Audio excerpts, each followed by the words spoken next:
Good evening and good morning, everyone. I welcome all of you to this online webinar on Azure architecting. So we are going to understand cloud as well as Azure resources which we can use into our designs and patterns. Correct. So before going to start this webinar, let me introduce myself. My name is Sanjay Singh, and I would be your trainer for this or host for this webinar. So I have 16 years plus of experience into IT training as well as into production, and I do have certification in the same domain where I have certification as a MCT, as a AWS authorized trainer, as a Hawaii authorized trainer, and I do have certification into AWS Cloud, into Microsoft Cloud, and into Microsoft Server operating system, and into Cisco routing and switching and Hawaii routing and switching, Red Hat. So let me show you what we are going to cover in this webinar.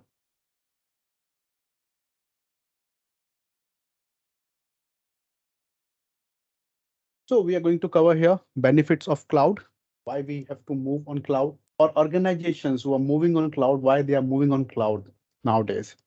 Then when it comes to Azure cloud, so in Azure, what compute resources are available which we can use? Then Azure storage and databases, options which would be available, which we can use, and we would be able to create our solutions, designs on Azure. Let me start with computing first. So when it comes to computing, so computing means first of all, when it comes to cloud computing, how we can define cloud computing. So it's very simple to define cloud computing. If we are going to access any IT resource over the internet, any IT resource, compute, storage, network, load balancer, or any firewall, analytic tool, or any IoT tool, AI ML tool. So it means we are using cloud services and we have to pay for that service. That is the concept of cloud, pay as per your users. So whatever service you will utilize, you have to pay for that service. It means service provider will do metering, correct? And based on your utilization, you will receive a bill. That is the concept of cloud. So cloud is simple.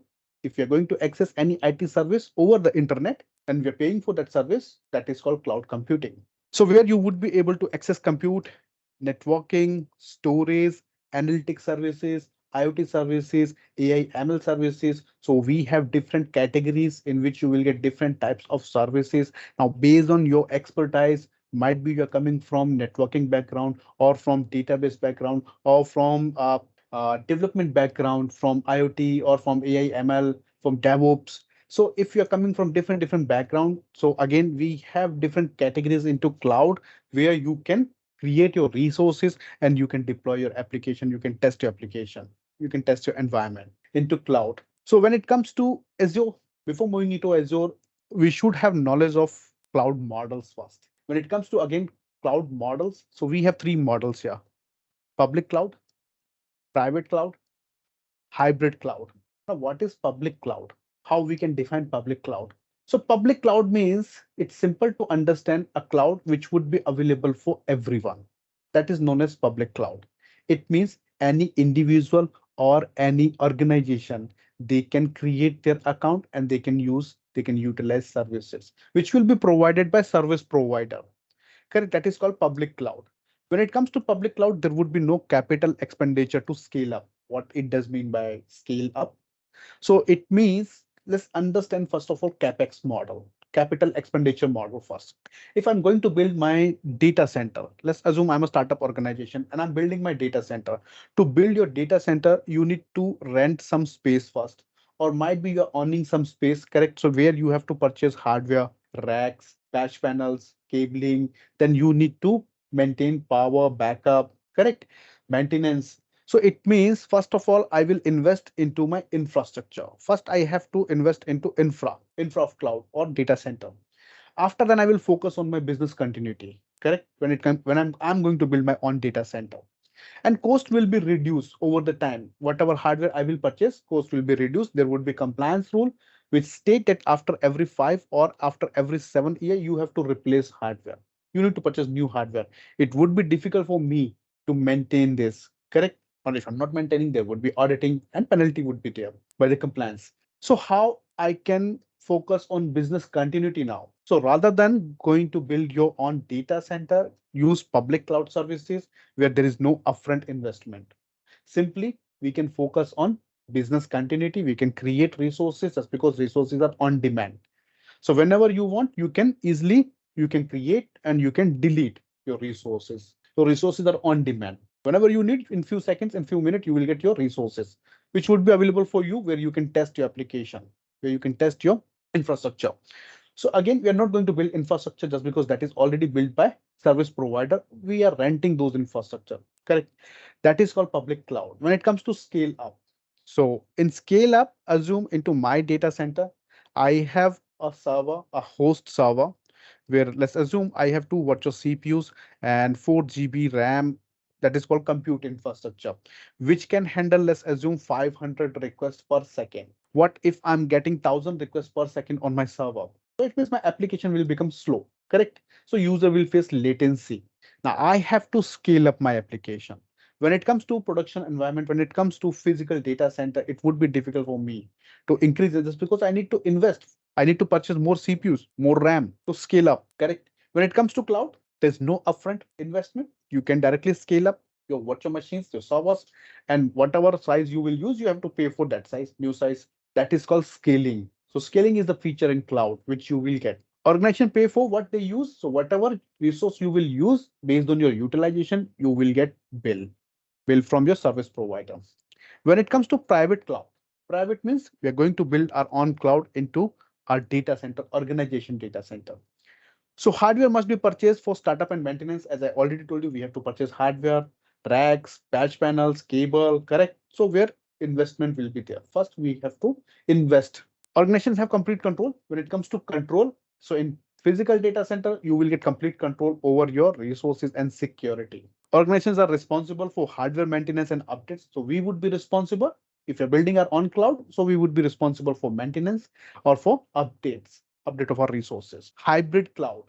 Now, hybrid cloud is known as most flexible cloud model. Why? Just because I can choose where to run my application, whether into public cloud or into private cloud.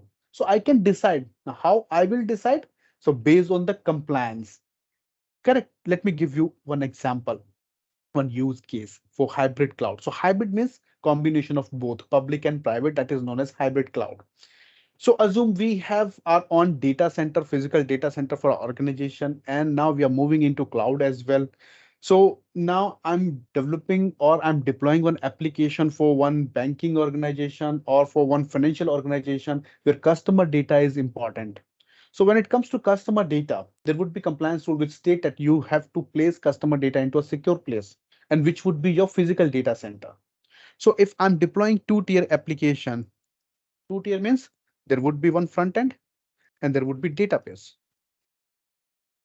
two tiers. So what I can do, just because front end will always exposed to internet, always exposed to internet. So this part I can place into cloud, public cloud. Database, where my customer data will be stored, that I can place into my physical data center or into private cloud.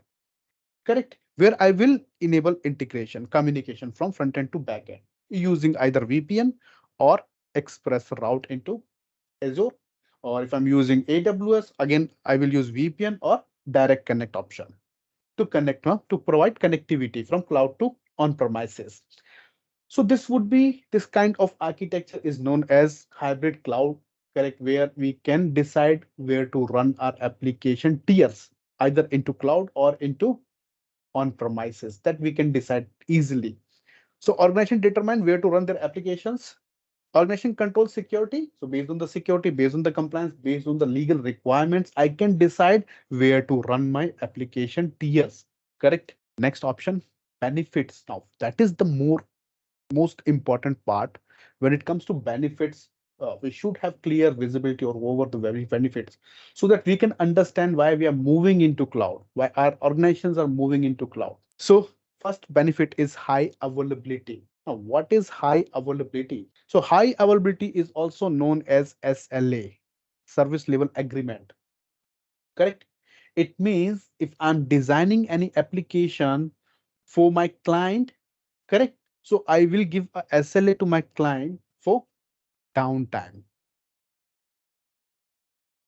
Correct? That means if there would be some disaster into my data center, correct? And if their application will be down due to XYZ reason. If their application will be down, so what would be maximum downtime in which I can recover their application? So that maximum downtime I will define as a SLA. SLA is already always defined into number of nines, like 3 nines, 4 nines, 5 nines, correct? So SLA is defined in number of nines percentage. So you will define SLA. Based on the SLA, your customer will get a downtime, correct, agreement, service level agreement. So where you will define your maximum downtime. So in cloud, you will get benefit. When it comes to high availability, you will get multiple options which you can choose to increase SLA, to increase availability of your application, to decrease downtime of your application. Correct. So the multiple options, like you can increase your uptime, you can decrease your downtime, you can increase your SLA value using different options into cloud. So when it comes to Azure Cloud, in Azure Cloud for virtual machines, we have option like if I'm using single virtual machine, so there is a SLA which is given by Microsoft, that is 99.9%, three nines, correct? Then if I have to increase SLA, next option will be availability set. Using availability set, you would be able to increase your SLA to 99.95%. If I have to again increase SLA, I will use availability zones. Using availability zones, you will get 4 nines SLA, correct? So we can use different options into cloud, and based on those options, we would be able to increase high availability of our application. And now increasing high availability means we are going to deploy more than one instances, which would be identical, more than one instances. And based on these practices, you will get your SLA, availability set, availability zone, you will get your SLA, correct, through which you would be able to understand what would be maximum downtime for your application. Next option is fault tolerance. Now, what is fault tolerance now? So when it comes to fault tolerance means data replication. So data which I'm storing, how my data will be replicated. So when it comes to cloud, in cloud, we have different options where your data will be replicated within the rack, across the availability zone, across the region. So we have options like LRS, locally redundant storage, ZRS, zone redundant storage, GRS, geo redundant storage. So where we can replicate our data within the data center, across the data center, across the region, if I have business critical data, correct? So you will get fault tolerance option where you will get multiple replicas of your data. Again, for few services, service provider would be responsible, where service provider is, if I'm going to use any managed service. Now, what is managed service? Managed service means service which will be managed by service provider. We are only utilizing the service. So for managed services, for few services, service provider would be responsible for fault tolerance. When it comes to our end, we have to set up fault tolerance using these replication options. So we will select replication option, and based on that, our data will be replicated. Again, whatever advanced option we will choose in cloud, there would be pricing. Remember that. Scalability. Next option is scalability. Now, what is scalability? So scalability means resources are scalable into cloud. Where when it comes to scaling, we have two options, vertical scaling and horizontal scaling. Correct. When it comes to vertical scaling, in vertical scaling, we have two options, two terms, scale up, scale down. And in horizontal, we have two terms, scale out and scale in. Correct. So when I'm saying I have one virtual machine where I'm using one virtual CPU and 1 GB RAM, correct, which can handle 100 requests per second.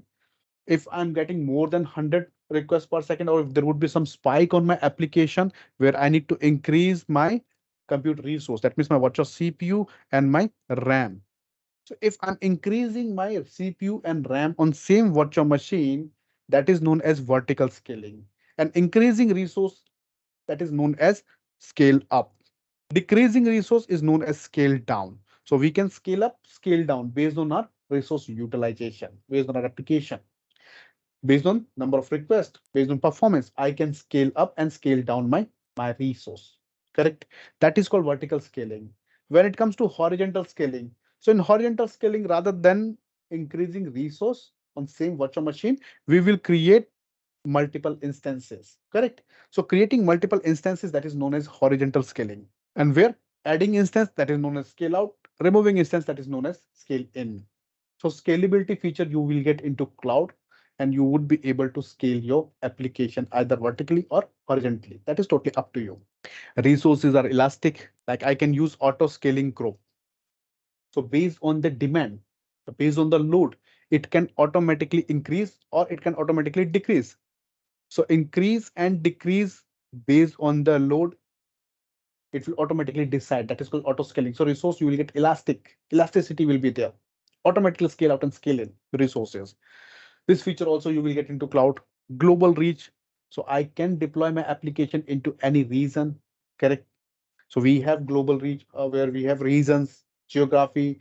If my customer is in US, I can create application into customer region just because I have to meet with data regulatory compliance and other compliances as well. Agility, resources are quick to deploy. Customer latency capabilities. So where what I can do for my end users who are facing latency, I can deploy my application near to end user to reduce the latency. Predictive cost consideration. So in your cloud portal, you will get cost management where Microsoft or other providers, they are using machine learning algorithm. And based on that, you will get your forecast. Based on your previous and your current utilization, you will get forecast. So you will get predictive cost as well. Disaster recovery. Again, what is disaster recovery? So disaster recovery means, again, I will set up my application into one region. So assume I created my application into US East region. Now my region is down due to some natural disaster, tsunami, storm. Correct. If whole region is down, so what we need to do, we need to do failover to secondary region. There should be some solution. There should be some secondary region where I can do failover. This type of architecture is known as disaster recovery architecture, where you will get disaster recovery feature and you would be able to failover. Again, when it comes to disaster recovery, there would be two factors which we need to consider: RTO and RPO.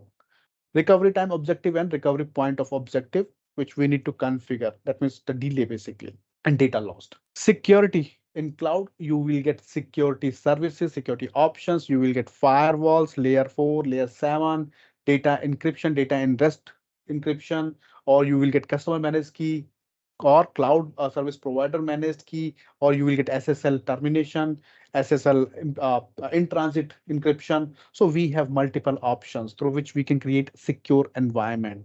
So we can implement defense in depth into cloud. So we have different security tools. We can use Security Center as well, Microsoft Defender tool as well into cloud. We can use Azure Sentinel services, which is on-premise, which is similar to on-premise SEIM tool or security incident management tool. So we have different options into Azure Cloud, which we can use, and we would be able to implement security at multiple layers. Next, again, when it comes to comparison between on-premises and cloud. So why we should use cloud? CapEx, capital expenditure, which I already explained you. So what is CapEx? The upfront spending of money on physical infrastructure, that is known as CapEx. Cost from CapEx have value that reduce over the time, like after every 5 or after every 7 years, you have to replace your hardware as per the compliance. When it comes to operational expenditure, what it does mean by operational expenditure? So spend on products, that means resources, services which you are going to use, and pay as you go. Pay for those services which you're utilizing. Get billed immediately. So whatever service you will utilize, you will get billed for those services. Next option, comparison. So again, when it comes to comparison between services, correct?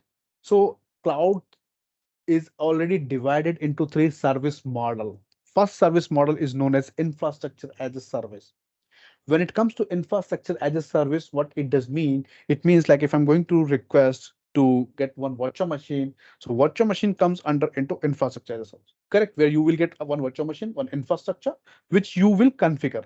So within your virtual machine, you would be responsible. So physical data center, that will be managed by service provider, physical firewall, physical network switch, and physical host computer, where your VM will be created. Correct. That will be managed by your service provider. Let me draw here. So assume this would be service provider's data center. In their data center, there would be racks. Correct. Multiple racks would be there. And This data center would be available inside a physical building.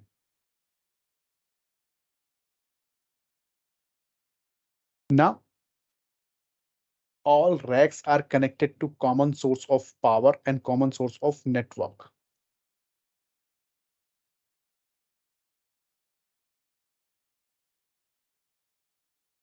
Correct? Where you will get your host computer.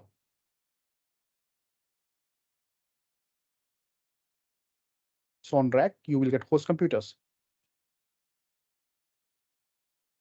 So now if I'm creating, being as your user, if I'm creating any virtual machine, so virtual machine will be placed one on a host computer inside the data center. So this data center building that is managed by service provider, data center is managed by service provider, these racks are managed by service provider, this host computer is managed by service provider, this network switch is managed by service provider, power is managed by service provider, firewall, physical firewall that is managed by service provider.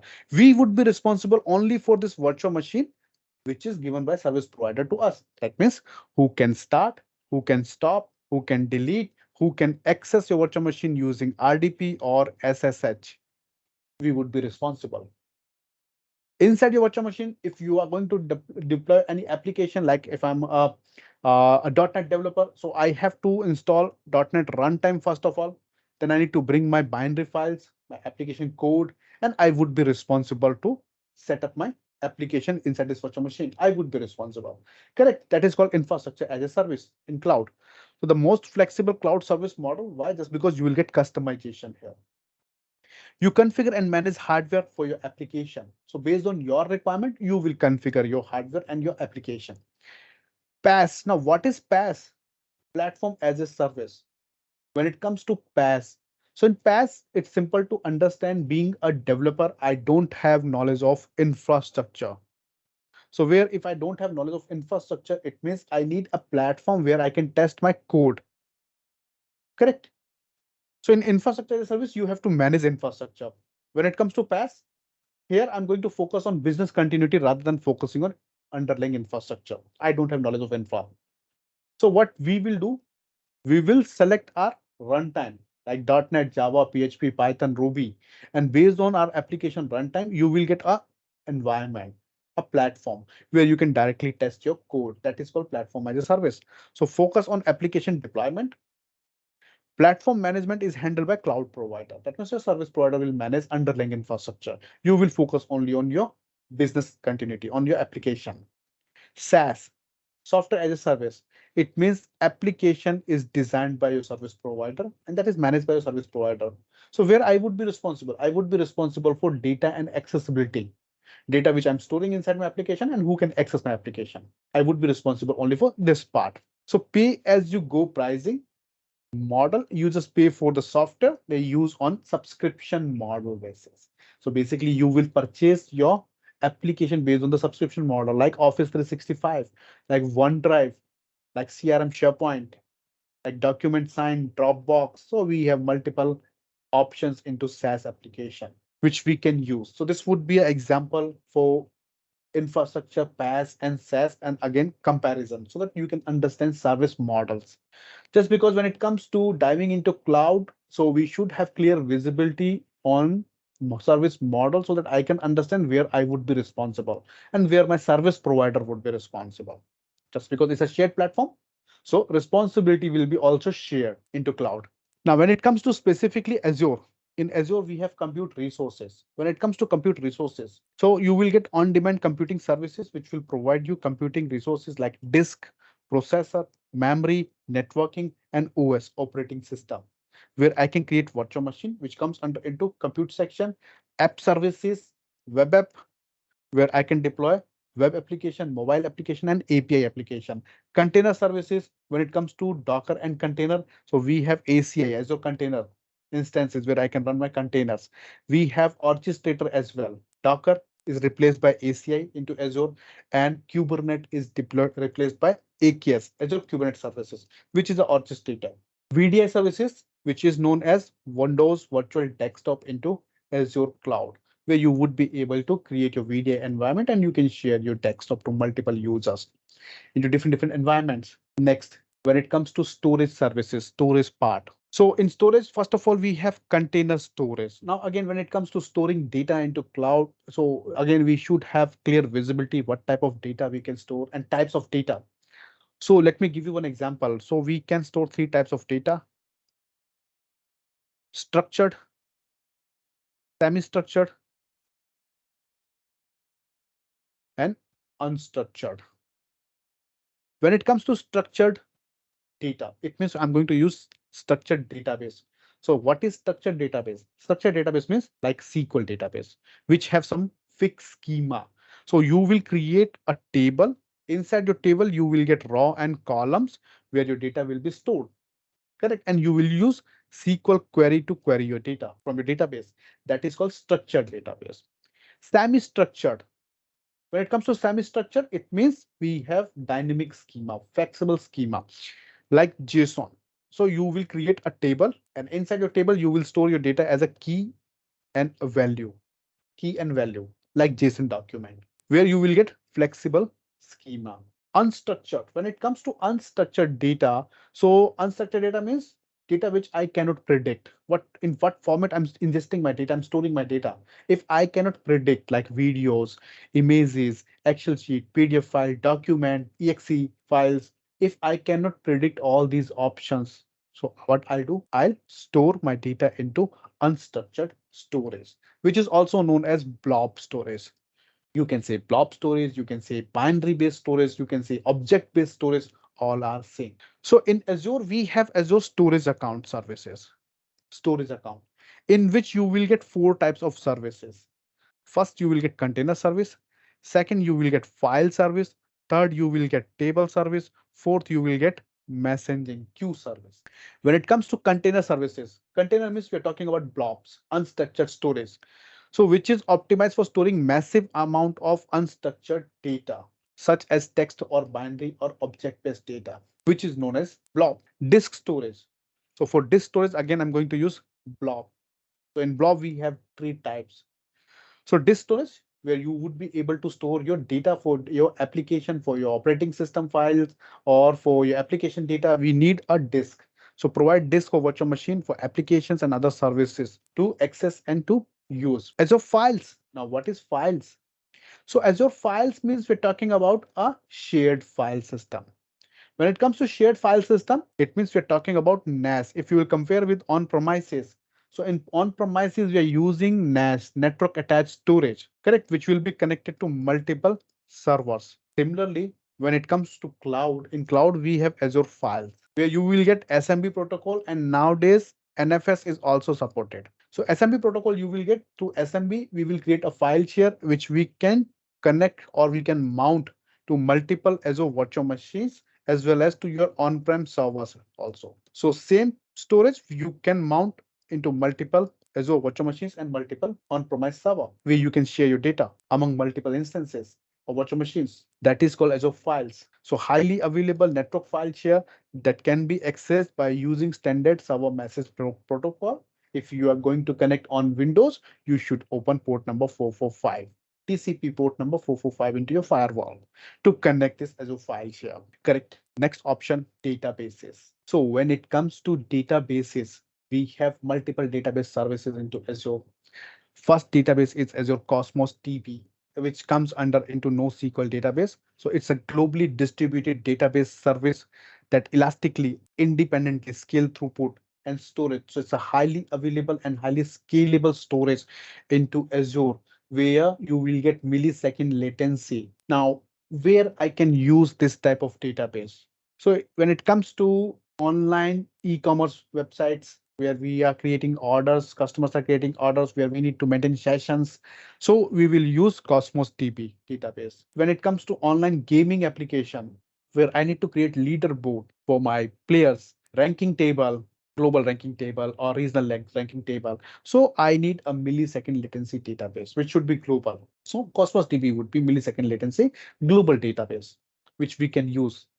Next option is Azure SQL database. When it comes to Azure SQL database, which comes under into DAS, database as a service. So I can use this. It's again, it's a managed service managed by Azure. So it's a relational database service based on the latest version. So again, you will get latest version. When it comes to migration from on-prem, like into on-premises, I'm using SQL database and assume I'm using SQL database 2012, correct? And where if I'm going to create SQL database on Azure, so using SQL database on Azure, you will get latest version, like might be 2022, we're using this Azure. When it comes to migration, so I cannot migrate my on-premise database to Azure. Why? Just because you will get compatibility issue as per your SQL version. Correct. So just because here we are getting latest version and into on-premises you are using lower version. So you will get compatibility issue while migrating your database to SQL database, Azure SQL database, which is managed by Azure.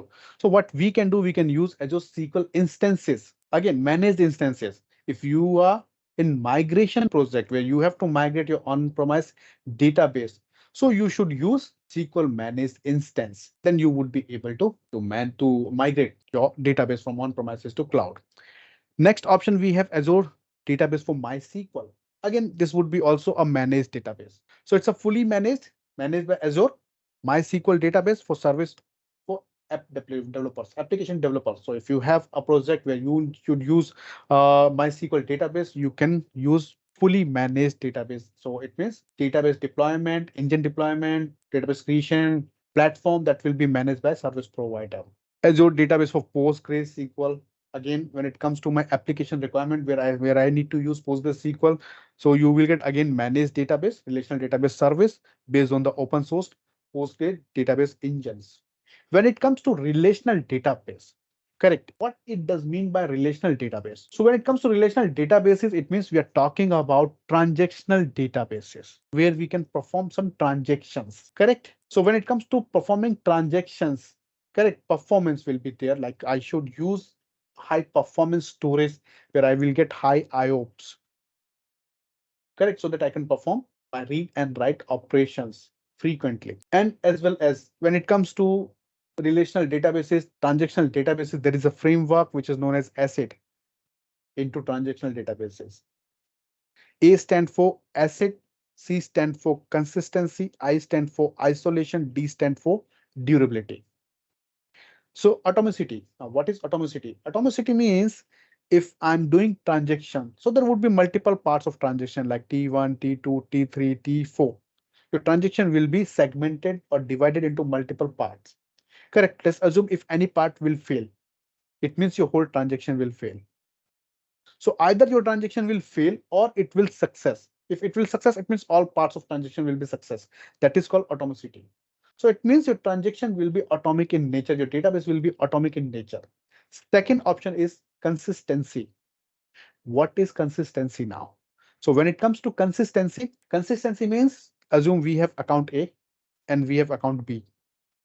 So in account A, assume we have 500 rupees and in account B, we have 1000 rupees. Correct. Before transaction, A plus B equals to 1500 rupees.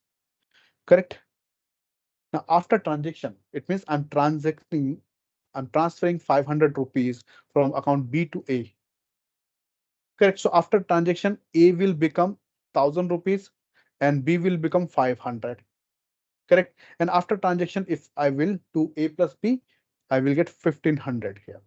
So before transaction and after transaction, if you're getting same value, it means your database is consistent. That is called consistency. I stand for isolation. So it means there would be multiple users who are doing transaction at same time in which they have their personal information, their credit card information, their debit card information, their banking account information, the personal information, mobile information, correct? So they should be isolated. It should be isolated, correct, for other transaction. That is called isolation. Database should be durable. Last option. Now, what is durability? Durability means if due to any software or hardware changes or hardware failure, database should be durable. We can recover our database on the same condition. That is called durability. Into transactional databases where we are using ACID rule, which you can understand like a framework. Correct. Now let me show you a small demonstration how to create a virtual machine on Azure and how we will connect virtual machine on Azure so that you can understand platform also on Azure. So let me go to my browser and let me show you.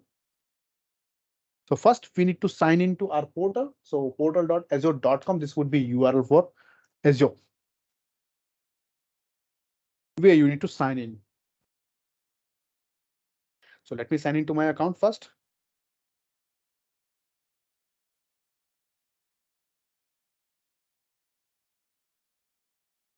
As you can see, now I'm inside my portal, web portal. So when it comes to creating virtual machine, so any resource which you have to create, simply there's a search bar into your portal where you can type your keywords. And based on the keyword, you will get output.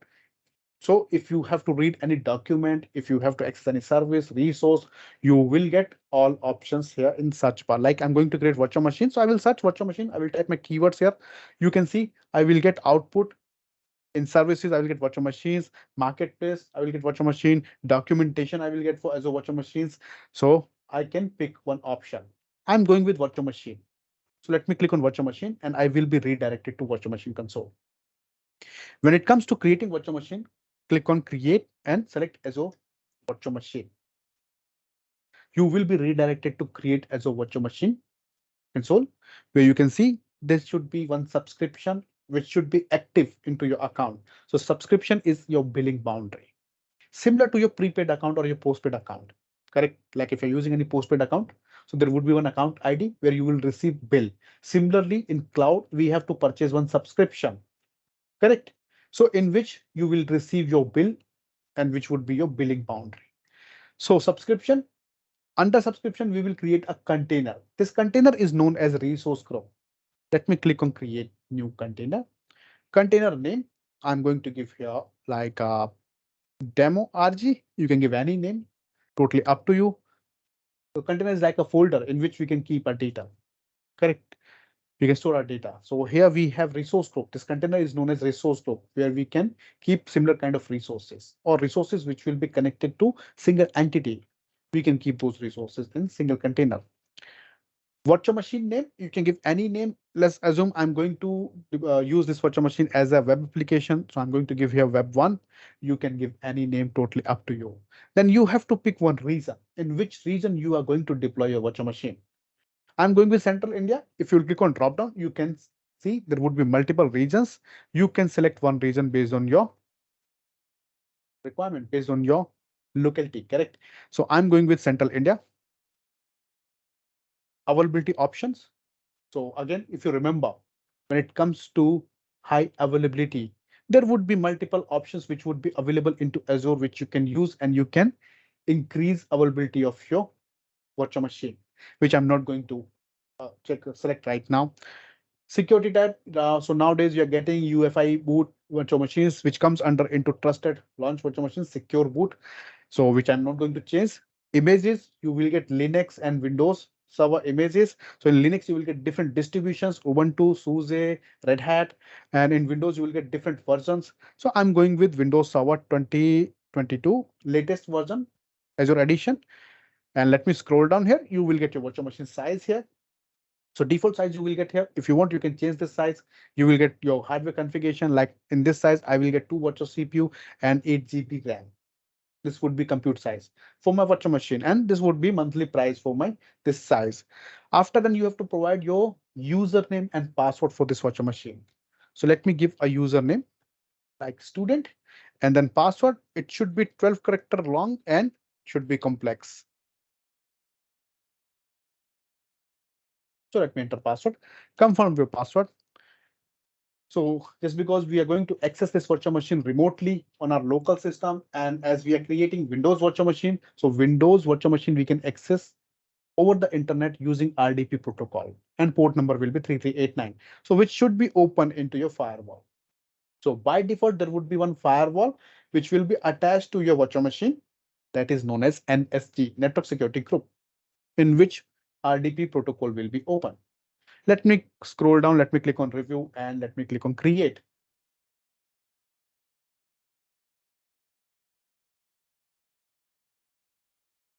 Let me click on create.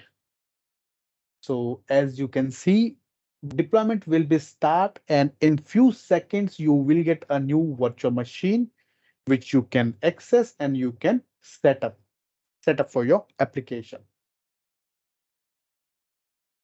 So there's a notification bar where you would be able to see your notification deployment, which is in progress, and it will be completed in few seconds. The virtual machine deployment will be done in few seconds. Meanwhile, how I can check which region or which location or which data center will be nearest data center for me into Azure. So we have a link, a website from where I can check my latency. I can check my nearest data center. So let me share this link. That website is Azure Speed Test. Azure Speed Test. You have to search Azure Speed Test on Google. You will get Azure Speed Test 2.0. Select this website. Here you will get latency. So based on your current location, you can see you will get latency here with data centers. Correct, which you can see. So right now I'm getting South India, but for constant result, we have to wait for at least, we need to wait for 5 to 10 minutes. Then you will get a constant result here. Correct. And you will get your nearest data center with latency. Correct. So latency will be reduced. So from this website, you can check your latency. Let me do one thing. Let me go back to my desktop and let me turn on VPN. Let me switch my location to different region. So right now I switched my location to Canada, Toronto. Correct. So now let me do one thing. Let me refresh my browser tab and let's check which data center I will get now. So here you can see Poland Central, which I'm getting here. So we have to again wait for 5 to 10 minutes so that we will get latency nearest data center information where you can see Canada East, which is the nearest data center for me right now, where I will get least latency as compared to other data centers. So this website is very useful when you have to pick your nearest data center, open this website and check. You will get your nearest data center with latency, where you can deploy your resources to reduce latency. Correct. You can check this website. As you can see, virtual machine deployment is done for me. Now, once virtual machine will be created, how you will connect this virtual machine. So let me go to my resource. That means my virtual machine. Virtual machine will be open. Here we have a tab connect. You can click on connect tab where you will get RDP option, which you have to download. To download this RDP on your local system, once it will be downloaded, you need to run this RDP file. Run RDP file, it will ask you to enter username and password. So enter your username and password of your virtual machine.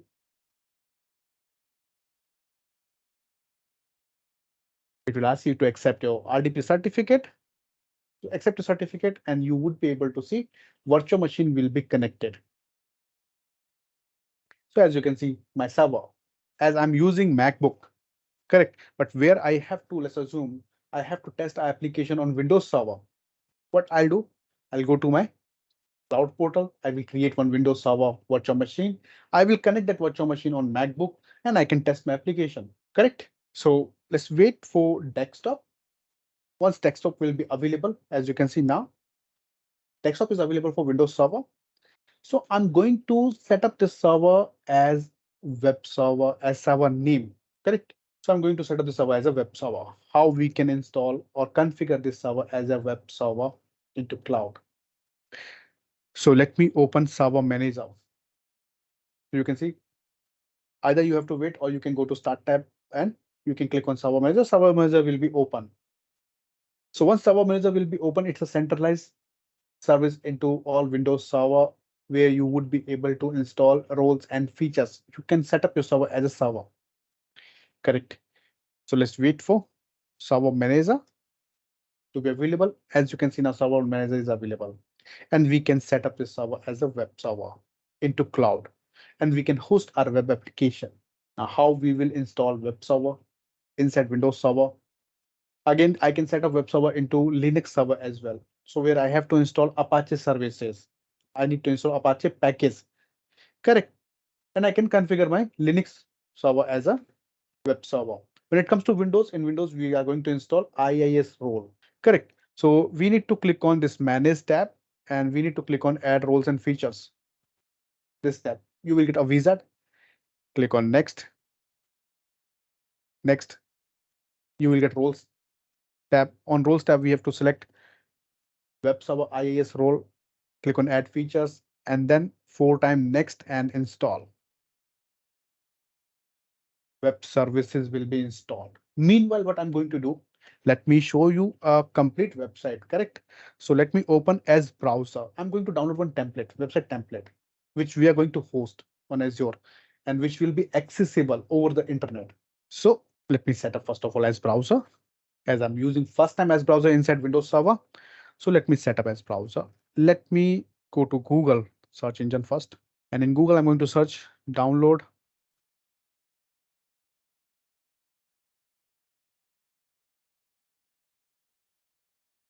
HTML CSS templates. This would be my keyword. Then I'm going to download one template, which you can see freecss.com. Here you will get free templates. Again, you can download one website template and you can customize as per your requirement. HTML templates. So I'm going to download one template from here. Let me download one template and I'm going to download this template. So let me click on this template. Template will be open and let me scroll down, click on download. Template will be downloaded inside your virtual machine as zip file. Let me go to my file explorer and let me open this file. So first we need to extract this template, open this template, copy your application content, then go to C drive inside your Windows Server. And there is a default path for your web application, which is intpub in C drive. Open intpub folder and where you will get triple-double root folder. Let me delete default website and let me paste my custom website content here. Now website is hosted on Azure. Let me show you how we can access this website. To access this website, we need to go to Azure portal and we have to set up firewall. So let me go to networking tab. Just because we are going to access our web server over the internet using HTTP protocol, correct? So which should be open into firewall. Let me add a firewall rule here. Source any, that means I can receive requests from anywhere just because it's a web server. Port any, destination any, service. Let me select here HTTP and let me click on add. So this rule will be added into firewall. Once your rule will be added into firewall, refresh your virtual machine first. Then on your virtual machine, you will get a public IP address. Copy this public IP address and paste into your browser tab. You would be able to see this website is accessible now publicly. Correct. So website which we hosted on Azure, this website is now accessible publicly. So IP address which you can see on my screen, you all can type this IP address into your browser tab. This website is now accessible publicly. So you all can access this website publicly. So you can type this IP address into your browser and you will get website. It will be accessible from anywhere. Correct. Let me just because I added my firewall rule, let me refresh my tab here. The virtual machine tab. Then let me reload my browser or let me test into incognito window where I'm going to copy paste same IP address. So as you can see now website is accessible, it's hosted and it's accessible. So anyone can access this website using this public IP address, which you can see on my screen. Let me highlight this IP address. So type this IP address into your browser tab and check this website will be accessible over the internet. Correct? That's how we can host. There are lots of ways I can use Visual Studio. I can use different tools to host my application, which will be either into .NET, into Java, PHP, Python, Ruby. I can host my application. That is an example of a static application, HTML, CSS application. It's just an example so that you all can understand how we can manage a cloud platform. So you can see without purchasing a hosting server, I hosted a web application on my cloud using my cloud resources. Test and delete your resource, correct? So it's simple to understand. And again, using cloud, you will be free to do mistake on cloud. You can easily learn infrastructure services. You can easily test your code on cloud. Just because we are free to do mistake on cloud, resources are on demand. So if there would be any bug, if there would be any issue, you can delete your resource and you can recreate your resource anytime. That's why we should use cloud services. Correct. So we are done for our webinar, and I would request we are going to enable now comment section. So where you can type if you have any query. So you can type your queries, your questions into comment section, and I will answer to your queries. Correct. You all will receive one feedback into chat box where you all need to fill up this feedback. So hope you all can see in chat box there is a feedback link. Correct. I would request all of you to open this feedback link and share your feedback, share your experience. Let me show you. So in chat box, we have shared one feedback link. You can share your feedback. If you have any query, you can type your questions as well. Again, if you have any query related to cloud services related to Azure Cloud, AWS Cloud, or Google Cloud, you're free to ask your question related to any service. So if you have any doubt, any question, any query, you can post your query into comment section. And we shared feedback link. Please fill your feedback. Again, on-premise and private cloud both are same. On-premise means we're talking about physical data center, and physical data center where I can use automation to build my private cloud. Correct. So both are same. On-premise and private cloud both are same. I can set up private cloud inside my on-premise data center, inside my physical data center. So on-premise means we are talking about a physical data center, our organization data center, where I can use automation services and I can build my private cloud within my on-premise environment. Correct. The same. When it comes to jobs, now we have different certifications into Azure. Like we have AZ 900 fundamental level certification, which will help business project managers or CTOs to understand services so that they can deal with clients. Correct. We have Azure Administration Certificate AZ104, where you will get a certification and you will get a job as a Azure administrator or as a cloud engineer. Correct. We have jobs as an architect, solution architect as well. Like if I'm coming from development background, where I have to build a design for application, a blueprint for application, artifact. Correct. So I will learn Azure architecting and designing, and then I would be able to design a infrastructure. How to differentiate public and hybrid and private cloud based on UI. So again, when it comes to public cloud, we can access through different tools, management tools. Like I can make different API calls. I can use access. I can access through portal. That means using HTTP and HTTPS, or I can make a API call using PowerShell, CLI, or I can use, being a developer, I can use SDKs, Java, PHP, Python, Ruby, which are available for public cloud. When it comes to private cloud, I can access either using HTTP or HTTPS protocol, or in transit SSL certification, or using VPN where I can use encryption. Yes, so where you can use inside services and you will get services where you will get sessions, jobs, and details, insights. That is possible in cloud. Again, I would request all of you to fill this feedback, correct, which you can see in chat box. So I would request all of you to fill this feedback form where you can access URL or you can scan QR code. So Ritesh, I would request you to connect with our support team, and Purna as well. You have to connect with our support team. So where Kritika will help you for coupons and for different courses and their prices. So if there's no query, then we are good to log off our session. Thank you, everyone. Thanks for joining this webinar.